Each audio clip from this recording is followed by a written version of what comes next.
भागलपुर के नौगछिया में गंगा का कहर दिख रहा है। गोपालपुर विधानसभा क्षेत्र के रंगरा प्रखंड के तीनटंगा पंचायत के ज्ञानीदास टोला में भीषण कटाव की मार ग्रामीण झेल रहे हैं। यहां कई घर गंगा की तेज धार में समा चुके हैं। वही कटाव का निरीक्षण करने गोपालपुर विधानसभा क्षेत्र के जदयू विधायक गोपाल मंडल पहुंचे, जहां सत्तारूढ़ दल जदयू के विधायक गोपाल मंडल ने अपनी ही पार्टी के सांसद अजय मंडल पर गंभीर और आपत्तिजनक आरोप लगाकर राजनीतिक हलचल मचा दी है। विधायक गोपाल मंडल ने जल संसाधन विभाग की कार्यशैली पर नाराजगी जताते हुए कहा कि विभाग वह काम जो चैत्र वैशाख में जलस्तर नीचे रहने पर किया जाना चाहिए था, उसे अब किया जा रहा है जब जलस्तर ऊपर है और बाढ़ का खतरा चरम पर है। उन्होंने आरोप लगाया कि सांसद अजय मंडल इस संकट के समय सोए हुए हैं और कोई ठोस कदम नहीं उठा रहे हैं। यहाँ तक कि उन्होंने एक महिला जिसे सांसद का करीबी बताया गया का नाम लेकर कहा कि उसका बैनर पोस्टर इलाके में लगा है, लेकिन वह डर के कारण यहाँ आने से भी बच रही है और चुनाव लड़ने की तैयारी कर रही है। गोपाल मंडल ने कहा कि अभी जो व्यवस्था है उसे तुरंत दुरुस्त करो।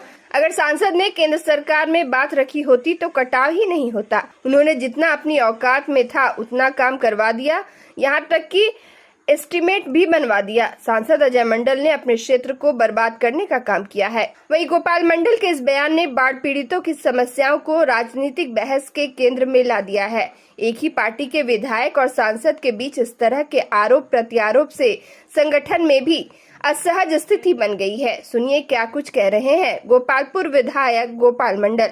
सांसद महोदय वो तो सोए रहते हैं। एक ठो उनका रखेल है अर्पणा, वो अजय मंडल का अर्पणा रखेल है, उसका बैनर पर वही देखने के लिए था। वो डर से वो नहीं कर रहा है। यहाँ वो फोटो खिंचवाती है, उसको कैंडिडेट बना दे। फोटो आप लोगों को देंगे। अभी ये कैंडिडेट साला चुनाव बाद में, अभी जो व्यवस्था है उसको दुरुस्त करो ना। और ये लचर व्यवस्था है विभाग का, जल साधन विभाग का। ये लोग लूटने का काम करता है। ये करता है लूटने के लिए। क्या जब जल स्तर नीचे ऊपर आ जाता है उसके बाद काम चालू करता है, तो तरमीज लगा के काट देता है। विभाग का लचर व्यवस्था है, ये बात है।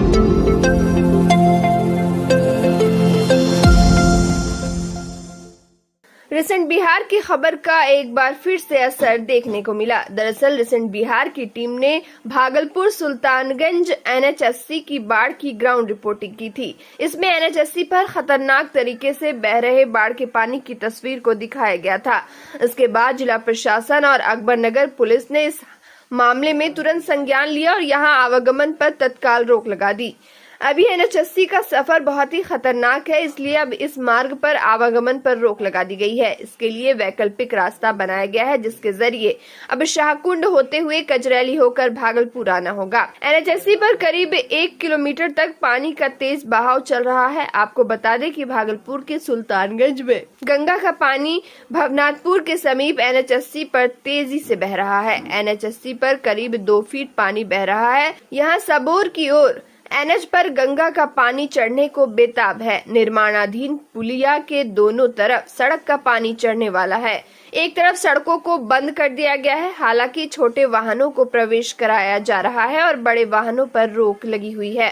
बंगाल और झारखंड से आने वाले बड़े वाहनों को सबौर NH80 होकर प्रवेश करने पर रोक लगा दी गई है। वहीं जलस्तर में लगातार बढ़ोतरी देखी जा रही है। वर्तमान में गंगा यहां खतरे के निशान से 74 सेंटीमीटर ऊपर बह रही है। जलस्तर के बढ़ने का भी अनुमान जताया जा रहा है। NH80 का निर्माण कर रही कंपनी और अधिकारी लगातार स्थितियों का जायजा ले रही है। बड़े वाहनों को रोके जाने के बाद वाहन चालकों को काफी परेशानियां भी उठानी पड़ रही है। अब अकबरनगर के समीप भी NH80 पर गाड़ियों पर प्रतिबंध लगा दिया गया है। हालांकि आवागमन करने वाले को परेशानी होगी, जान पर आफत नहीं आएगी। गाड़ी से पानी निकाल रहे थे, पानी पूरा घुस गया। पानी साइलेंसर में पूरा घुस जाता है पानी। परेशानी हो रही है, बहुत ज्यादा परेशानी, पूरा तबाह उधर पानी से, बहुत ज्यादा, पूरा गाड़ी डूब जाता है। कहाँ से आ रहे थे अभी? हम 1 किलोमीटर से भागलपुर जा रहे हैं। 1 किलोमीटर से गाड़ी घलका के।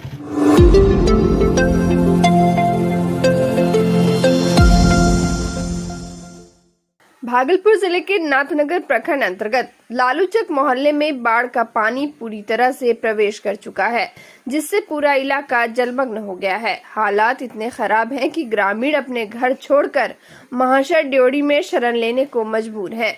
इसी बीच घरों के सामान निकालने के दौरान एक दर्दनाक हादसा सामने आया।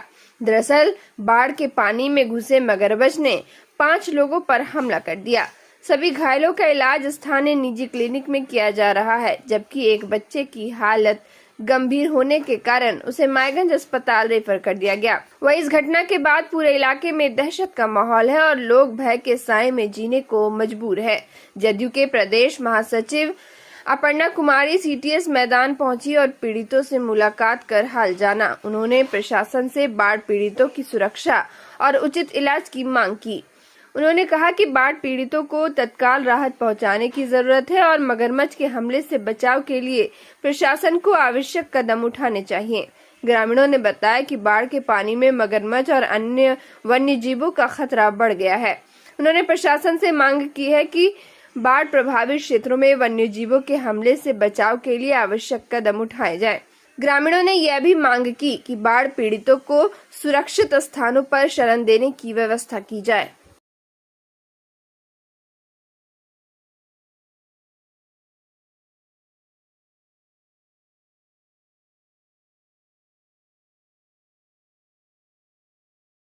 बच्चे को वो बच्चा घायल है, अभी वो हॉस्पिटल उनके गार्जियन और शिविर में जो राहत शिविर में डॉक्टर हैं, एम्बुलेंस बुला के उनको मायगंज हॉस्पिटल भेजा जा रहा है।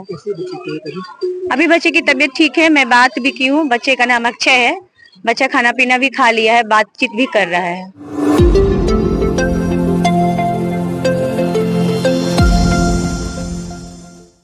भागलपुर जिला अंतर्गत परपैती प्रखंड के एकचारी थाना क्षेत्र के एकचारी गांव में एक 12 वर्ष नाबालिग छात्रा के साथ कुछ लोगों ने बर्बरता की। आरोपियों ने छात्रा और उसके भाई को घर से उठाकर ले गए और उनके साथ मारपीट की। छात्रा के हाथों पर गर्म रॉड से दागा गया, जिससे उनके एक हाथ पर 10 और दूसरे हाथ पर 6 जलने के जख्म हैं। छात्रा ने अपनी आपबीती बताई कि वह सुबह 3 बजे घर से निकली थी, तभी कुछ लोगों ने उसे उठा लिया और उसके हाथ पैर बांध दिए। उसे बुरी तरह पीटा गया और उससे कहा गया कि वह अपने मां को सोने चांदी रखने के लिए देने की बात स्वीकार करे। छात्रा को इतना मारा गया कि वह बेहोश हो गई। बाद में उसके भाई को घर से उठा ले आए और उसकी भी पिटाई की गई। वहीं पुलिस ने इस मामले में 14 लोगों के खिलाफ केस दर्ज किया है, जिनमें से 6 आरोपियों को गिरफ्तार कर जेल भेज दिया गया है।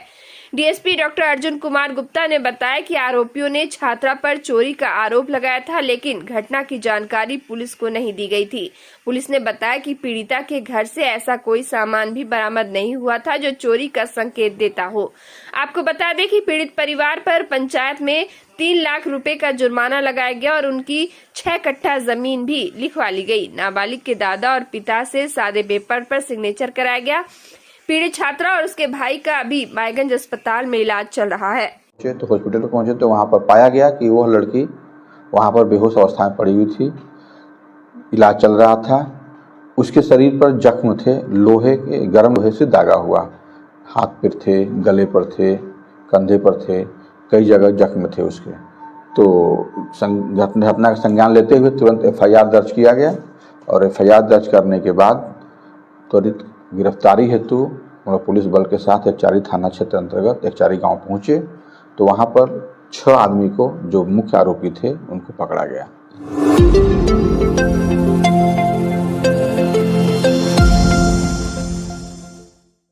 बिहार सरकार ने राज्य के बुजुर्गों, विधवाओं, दिव्यांगों और जरूरतमंदों को बड़ी राहत दी है। मुख्यमंत्री नीतीश कुमार ने एक अन्य मार्ग पटना स्थित मुख्यमंत्री सचिवालय सभागार में आयोजित भव्य राज्य स्तरीय कार्यक्रम में 1 करोड़ 12 लाख अभ्यर्थियों के बैंक खाते में 1247 करोड़ 34 लाख रुपए की राशि डीबीटी के माध्यम से हस्तांतरित की। सरकार का ये कदम सामाजिक सुरक्षा और आर्थिक सशक्तिकरण की दिशा में एक महत्वपूर्ण प्रयास माना जा रहा है। मुख्यमंत्री ने इस अवसर पर कहा कि बिहार सरकार की प्राथमिकता हमेशा से ही जरूरतमंद वर्गों तक समय पर सहायता पहुंचाना रहा है और सामाजिक सुरक्षा पेंशन योजना लाभुकों ने सरकार के इस कदम का स्वागत करते हुए मुख्यमंत्री और जिला प्रशासन का आभार जताया। उनका कहना था कि समय पर मिलने वाली यह राशि उनके जीवन यापन में सहारा बनेगी। भागलपुर में जिला स्तरीय आयोजन समीक्षा भवन में हुआ, जहां जिलाधिकारी डॉक्टर नवल किशोर चौधरी की अध्यक्षता में कार्यक्रम संपन्न हुई। जिलाधिकारी डॉक्टर नवल किशोर चौधरी ने बताया कि सरकार की इस पहल से जिले के हजारों जरूरतमंद परिवारों को राहत मिलेगी और यह कदम सामाजिक एवं आर्थिक सुरक्षा के क्षेत्र में एक मजबूत उदाहरण है। महसूस कर रहे हैं खूब कम से कम 2 महीना को दवाई हो जाता है। सबसे अच्छा और क्या गरीब के बहुत सहारा हुआ। समाज कल्याण विभाग के द्वारा आज समस्त पेंशनधारियों को जो समाज कल्याण विभाग से जुड़े हुए हैं उनके खाते में राशि अंतरित की गई है। पहले पेंशन की राशि मात्र 400 रुपये थी, जिसे कि बिहार सरकार के द्वारा बढ़ा करके 1100 रुपये किया गया है।